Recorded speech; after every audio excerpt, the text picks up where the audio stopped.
नमस्कार। भारत के नए आपराधिक कानून यानी भारतीय न्याय संहिता, जिसे बीएनएस भी कहते हैं, पर इस चर्चा में सभी का स्वागत है।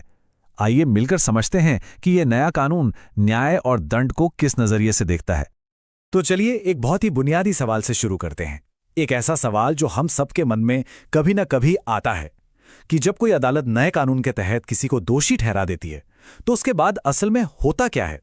इस सवाल का जवाब ढूंढने के लिए हम बीएनएस की धारा 31 से 35 को एक एक करके समझेंगे। हम देखेंगे कि आखिर दंड कितनी तरह के होते हैं, सजाएं कैसी दी जाती हैं और सबसे जरूरी आजीवन कारावास का असली मतलब क्या है। इससे ना हमें भारत में न्याय के भविष्य की एक साफ तस्वीर मिलेगी। शुरुआत करते हैं धारा 31 से। ये धारा उन सभी दंडों की सूची देती है जिनका इस्तेमाल कोई भी अदालत कर सकती है। इसे आप एक तरह से जज साहब का टूलकिट मान सकते हैं। तो इस कानून में 5 अलग अलग तरह के दंड बताए गए हैं।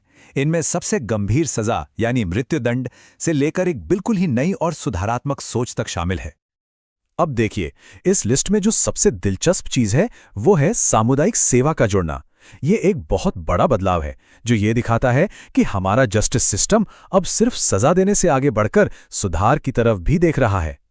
हाँ, ये सच है कि सबसे संगीन अपराधों के लिए मौत की सजा का प्रावधान अब भी है, लेकिन बच्चन सिंह बनाम पंजाब राज्य के ऐतिहासिक मामले में सुप्रीम कोर्ट में जो सिद्धांत दिया था, रेयरेस्ट ऑफ द रेयर, उसके तहत इसका इस्तेमाल सिर्फ और सिर्फ विरले मामलों में ही हो सकता है।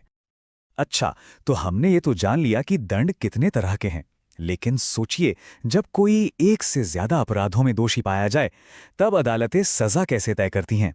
आइए देखते हैं। धारा 32 बहुत सीधी सी बात कहती है। ये साफ करती है कि अगर किसी अपराध के लिए कानून में जेल और जुर्माना दोनों का प्रावधान है तो अदालत ये दोनों सजाएं एक साथ दे सकती है। और धारा 33 अदालत को एक बहुत ही जरूरी विवेक का अधिकार देती है। अदालत तय कर सकते हैं कि क्या कई सजाएं एक साथ चलेंगी, जिसे हम कॉन्करेंट कहते हैं, या फिर एक के बाद एक चलेंगी, जिसे कॉन्जिक्यूटिव कहा जाता है। मतलब अगर किसी को 5 साल और 7 साल की 2 सजाएं हुई और वो कॉन्करेंट हैं तो उसे बस 7 साल जेल में काटने होंगे, लेकिन अगर वो कॉन्जिक्यूटिव हुई तो उसे पूरे 12 साल काटने होंगे। अब आते हैं उस मौजू पर जिसे लेकर सबसे ज्यादा गलतफहमियां हैं, आजीवन कारावास।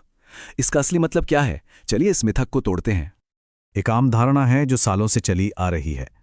क्या आजीवन कारावास का मतलब ये है कि दोषी कुछ साल, मान लीजिए 14 या 20 साल बाद, अपने आप छूट जाता है?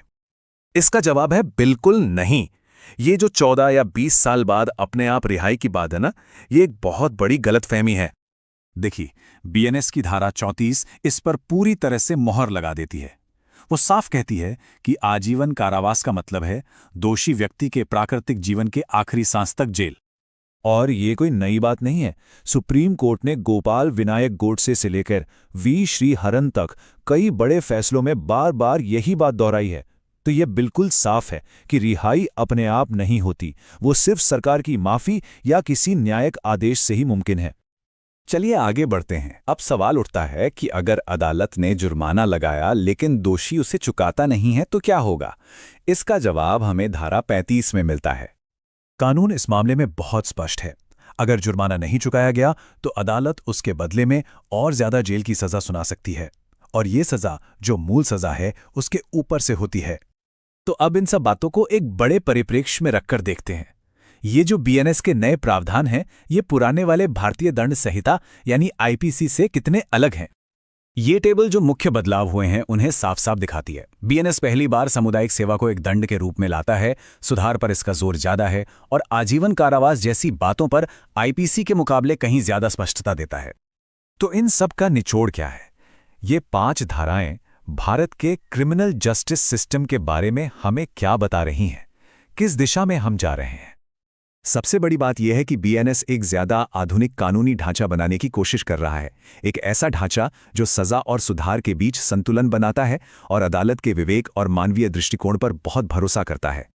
तो अंत में एक सवाल सोचने के लिए रह जाता है, क्या भारतीय न्याय संहिता सजा देने के अपने इस नए तरीके से सिर्फ बदला लेने का एक जरिया बन रहा है, या फिर ये न्याय के असल मकसद को ही बदलकर उसे पुनर्वास की एक नई दिशा दे रहा है?